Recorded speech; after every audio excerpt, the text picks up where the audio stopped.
Okey, selain daripada fakta-fakta yang tadi, ada banyak lagi lah sebenarnya. So contoh macam microwaving food. Microwavekan makanan kita, panaskan makanan apa semua. Biasa berkait dengan bila kita panaskan makanan tu kadang-kadang kita guna bekas plastik apa semua tu kan. Nasihat dia, janganlah guna bekas plastik yang tak boleh di microwave kan, sebab bila bahan tu tak boleh di microwave kan, itu yang boleh bahan-bahan tu menyerap masuk dalam makanan yang kita makan.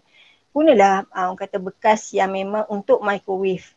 Sebab bahan yang kata tak boleh digunakan untuk microwave, usually dia akan membebaskan bahan yang berbahaya dan boleh menyebabkan bahan penyebab kanser. Okay?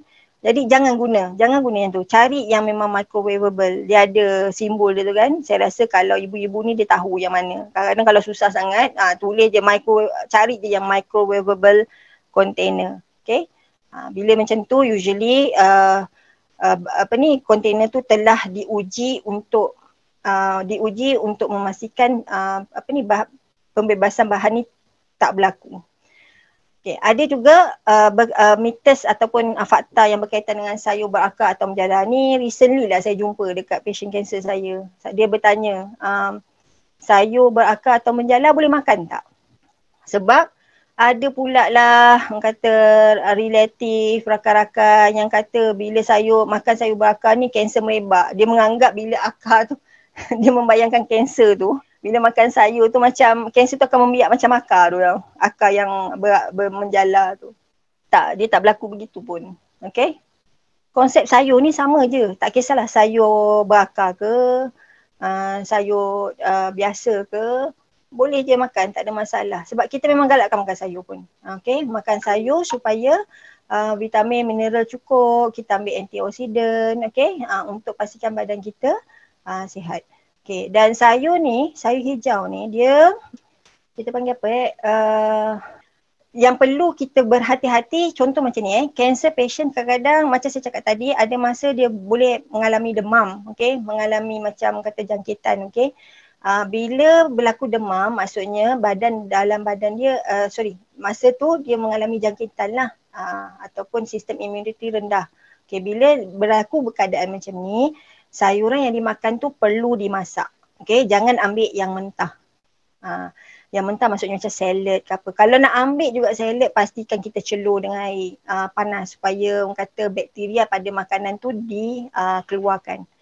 Itu je. Once dah sihat, demam dah tak ada, boleh je nak ambil makanan yang orang kata salad ke, ulam ke, boleh, tak ada masalah. Okay, cuma bila demam, pastikan jangan ambil mentah. Sebab bila mentah, maksudnya setakat basuh saja, maknanya bakteria dalam orang kata makanan tu tak betul-betul habis dibunuh. Okay. Maybe kita tak nak risiko bakteria daripada makanan tu masuk dalam badan, boleh menyebabkan keadaan demam ataupun jangkitan kuman tu lebih teruk. Dan satu lagi, bukan setakat itu je, kena jaga kebersihan dalam penyediaan makanan. Sebab kalau tak bersih, of course lah ada bakteria kan.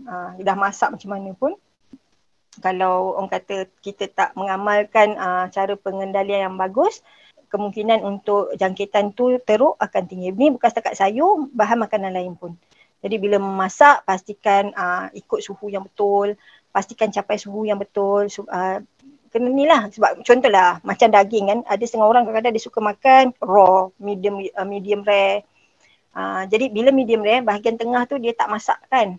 So janganlah, masa waktu macam ni maybe kena masak betul-betul cook food lah. Okay, superfood ni biasanya orang kaitkan dengan makanan yang macam durian Belanda tadi itulah, yang boleh contoh kecut kanser, sembuhkan kanser, apa semua tu.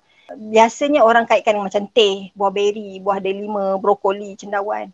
Sebab dia ada bahan semula jadi untuk rawat kanser. Yalah, antioksidan tadi itulah. Jadi bukan setakat teh, bukan setakat buah beri, sayur-sayuran lain pun, buah-buahan lain pun, okay. Cuma kandungan tu maybe ada yang banyak, ada yang sikit. Okay. Jadi actually pada saya tak ada kajian klinikal yang berkaitan pun yang boleh bagi tahu okay, buah beri memang boleh kecut kanser, tak ada. So itu hanya dakwaan, hanya testimoni, kita tak boleh percaya. Okay, inilah tadi yang saya cerita pasal suplemen yang mana orang kata jenis yang hasilkan produk-produk kesihatan itulah. Okey. Kadang-kadang produk kesihatan tu macam vitamin C apa semua tu kan, bila kita produce as orang kata suplemen, dia ada kandungan-kandungan dia kan.